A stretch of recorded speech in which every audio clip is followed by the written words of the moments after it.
दोस्तों,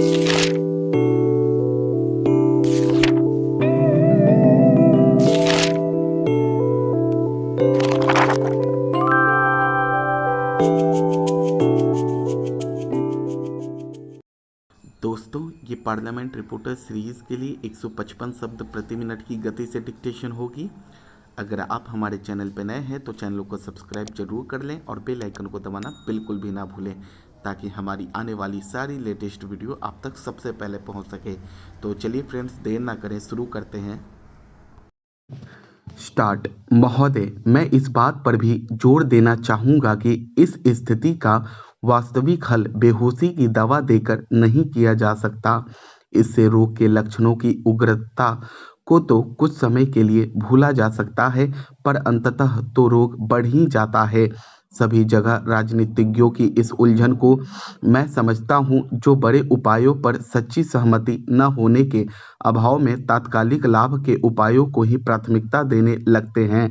इसलिए आज वास्तविक आवश्यकता इस बात की है कि लोगों और परिवारों को जल्दी से लाभ पहुंचाने के उपायों में और पूरे समाज को लाभ पहुंचाने वाले दीर्घकालीन उपायों के बीच सामंजस्य और तालमेल स्थापित किया जाए, क्योंकि अप्रत्यक्ष ढंग से उनसे भी लोगों और व्यक्तियों को लाभ पहुंचता है।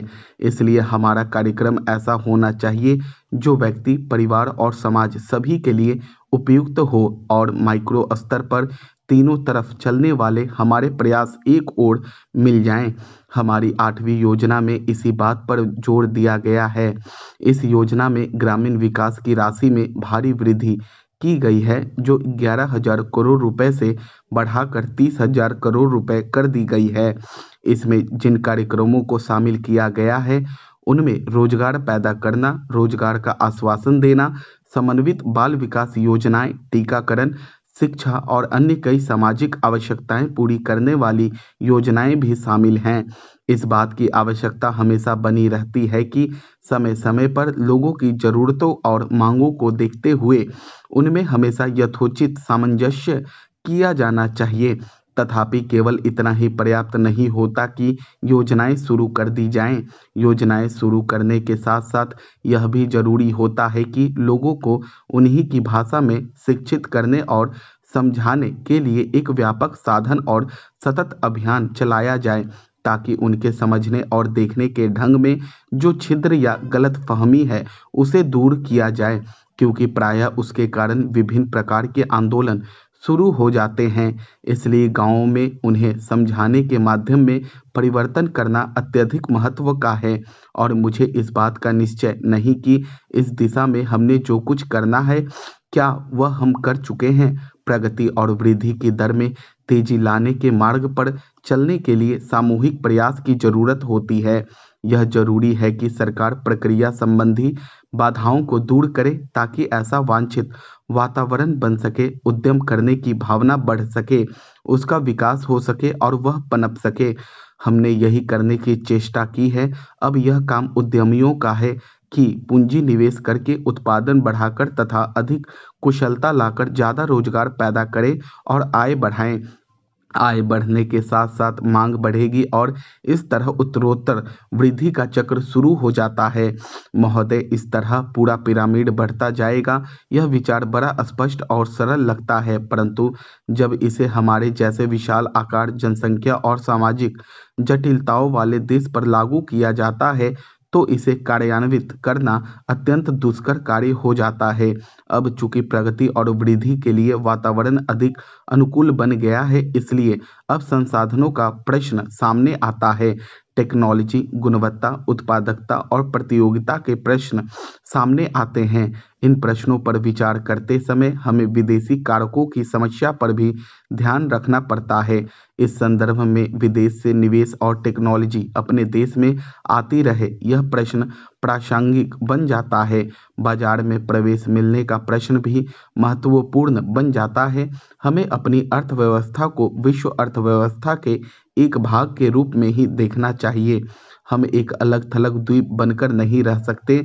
हमें तो स्वयं को विश्व की प्रणाली के एक भाग के रूप में ही देखना चाहिए।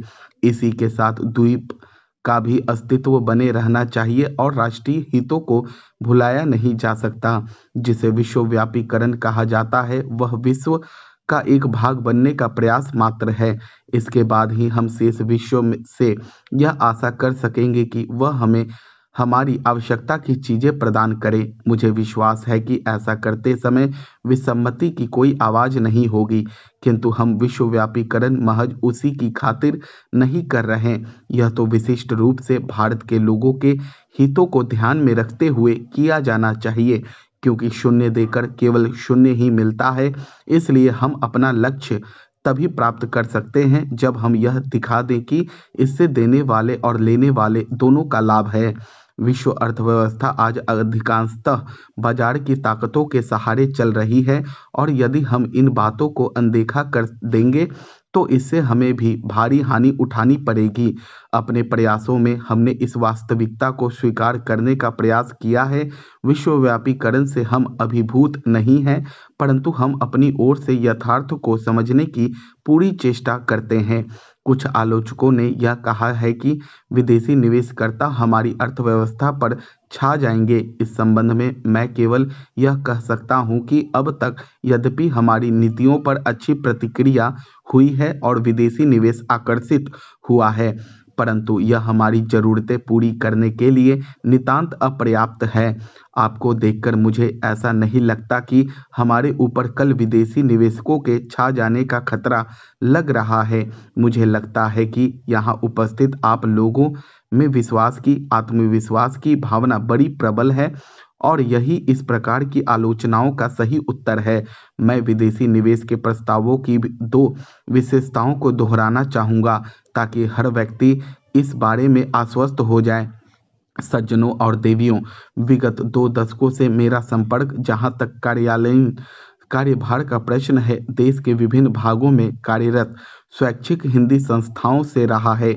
अतएव आज इस गौरवपूर्ण मंच से संस्थाओं और उनके इर्द गिर्द की बातों पर अपने विचार केंद्रित करूंगा। जहां हिंदी शिक्षण एवं प्रशिक्षा संचालन, हिंदी प्रचार प्रसार के सर्वाधिक रचनात्मक कार्यक्रम हैं, वहीं हिंदीतर क्षेत्र में हिंदी के लिए अनुकूल वातावरण निर्माण भी एक महत्वपूर्ण पहलू है। आज इन कार्यक्रमों के संचालन सहज सुगम नहीं रह गए, बल्कि चुनौतीपूर्ण हो गए हैं। विद्यार्थियों की योग्यता बढ़ाने के लिए शिक्षा एवं परीक्षा के अतिरिक्त हिंदी वक्तव्य, निबंध, वाद विवाद के साथ साथ नाटक, एकांकी प्रतियोगिताएं आयोजित की जाती हैं। हिंदी शिक्षकों प्रचारकों के लिए शिविर, पुनश्चर्या कार्य शिविर, पुरस्कार योजना जैसे कार्यक्रम आयोजित किए जाते हैं। अनुकूल वातावरण निर्माण के लिए जहां इन कार्यक्रमों को अधिक प्रभावी और परिणामी बनाने की आवश्यकता है, वहीं अन्य प्रभावी कार्यक्रमों की परिकल्पना करनी होगी। हिंदी शिक्षण, परीक्षा संचालन और वातावरण निर्माण, इन तीनों के आनुपातिक और सफल आयोजन पर विद्यार्थियों का हिंदी ज्ञान अर्थात हिंदी बोलने, पढ़ने एवं लिखने की दक्षता का पूरा दारोमदार टिका रहता है। आज जबकि बहुतेरे विद्यार्थी शिक्षक बनने की राह में प्रशिक्षण प्राप्त कर रहे हैं, तो हिंदी शिक्षक की योग्यता एवं दक्षता ऐसे ध्यान देने का विषय है, जो राज्य के इतने सारे हिंदी सीखने वाले विद्यार्थियों के स्तर के लिए निर्णायक पहलू है। यह नकारा नहीं जा सकता कि किसी भी संस्था के लिए उनके प्रचारक की आधारभूत परिसंपत्तियां होते हैं। प्रचारकों के सत प्रयास एवं सुकार्य से संस्था की जड़ें मजबूत होती हैं।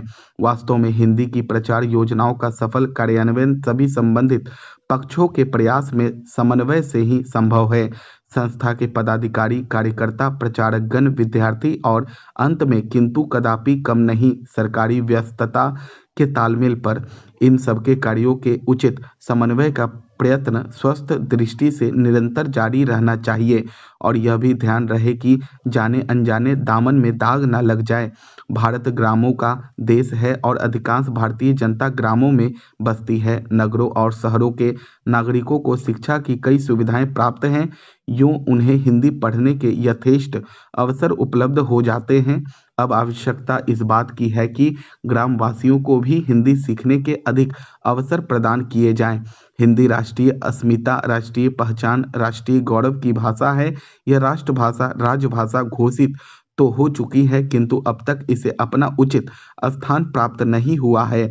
इसके लिए जब तक शासन और जनता दोनों ओर से समवेत प्रयास नहीं होगा, लक्ष्य की प्राप्ति नहीं हो सकेगी। राष्ट्रभाषा से ही किसी राष्ट्र की भावनात्मक एकता, राष्ट्रीय एकता की प्राप्ति की जा सकती है। अपने देश की भाषा को छोड़ किसी अन्य विदेशी भाषा से इसकी प्राप्ति कदापि नहीं की जा सकती। स्टॉप।